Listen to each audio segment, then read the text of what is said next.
Ladies and gentlemen, across America and around the globe, welcome to the AGN TCL Streaming News Network, home of America's good news to the world.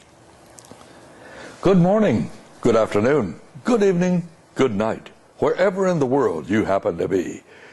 I'm Austin Miles, and welcome to a new feature starting today, People. Just plain people. Since it's the Memorial Day weekend, it's only appropriate that I talk about a man of the United States service. Those men I love so very, very much. And a couple of years ago, Staff Sergeant Philip Trackey was awarded the Purple Heart. The sergeant had suffered serious shoulder and head wounds when an impoverished explosive device went off near him in Baghdad. The presentation was held near Syracuse, New York. When Sergeant Trackey, who was in the company of other soldiers from Fort Dunn, received his award, he did something extraordinary, something that nobody can recall ever seeing before in a ceremony such as this. He called the name of a young girl he knew was in the audience and asked her to come to the platform. Well, this startled 13-year-old Fatima Faisal, a student at West Genesee Middle School in Syracuse, she got out of her chair and made her way cautiously to the platform. She had never met the sergeant personally.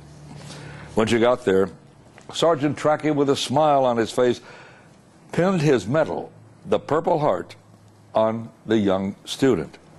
He then explained that Fatima had sent him an encouraging letter of love while he was in harm's way and experiencing such uncertainty. What had particularly strengthened him was this line in her letter: "I give you great respect because you had a choice to join the military. And because of your bravery and courage, you decided to join." Thoughtful, wise, powerful words in the mind, heart, and out of the mouth of a child that meant so much to an American soldier on duty. Sergeant Trackey later said in an interview, "It is important what these children do for us in sending these letters. The letters mean so much to us. I thought this was a big way of giving something back to them." And he means giving back to all children who took the time to work on their seed of greatness by sending a letter of love to somebody serving our country. I would pray that we would have instilled within us the same sense of pride and respect for our heroes that this 13-year-old girl demonstrated to a United States soldier, which proved to be such a blessing to him.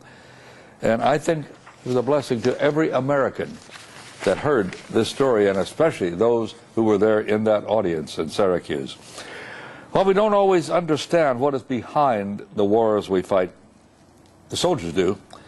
That is why they're willing to experience hardships and to lay down their very lives to achieve victory for America. They actually put their own ambitions aside so that we can fulfill our own.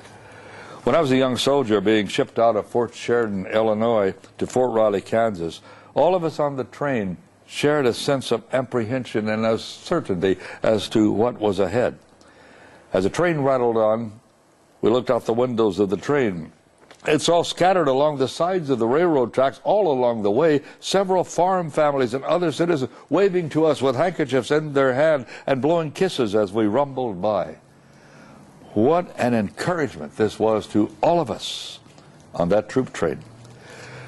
Well, the first Sunday in Kansas, I had a pass and I hitchhiked a ride into town, the nearest town being Hutchinson, to go to a church service, hoping for words of strength and comfort. Instead, the pastor chose to rail against the war and how immoral anyone was who took part in it. Well, I guess that would be me too. And he could clearly see me sitting in the back row of that church in my uniform. My morale took a nosedive. I took a walk through town after that service. 2 women were in the yard of one home that I passed by. As soon as they saw me in uniform, they spoke to me and insisted that I come into their home, where they sat me down to a fine home-cooked dinner and talked with me. I'll never forget that kindness as long as I live. From 2 women toward a lonely young soldier they had never met before. Talk about a seed of greatness. Memorial Day is a national holiday intended to honor American servicemen and servicewomen who sacrificed their lives in our country's defense. People, just plain people. really? Maybe not just plain people. Because everyone has a seed of greatness inside of them, as every one of you watching this has inside of you. The only reason it has not flourished in some is because it's not been watered or harvested, or maybe even received a word of encouragement. Well, I charge every one of you now to encourage somebody, because that's letting the seed of greatness begin its journey upward. And believe me, you will be a blessing to all you meet. Our cinematographer is Tim Vaughn, our editor, Tim Vaughn Jr., our floor director is Shirley Miles, and our artistic director and set designer is Michelle Tripp, who also designed our logo. God bless you, and may all your prayers be answered. Amen.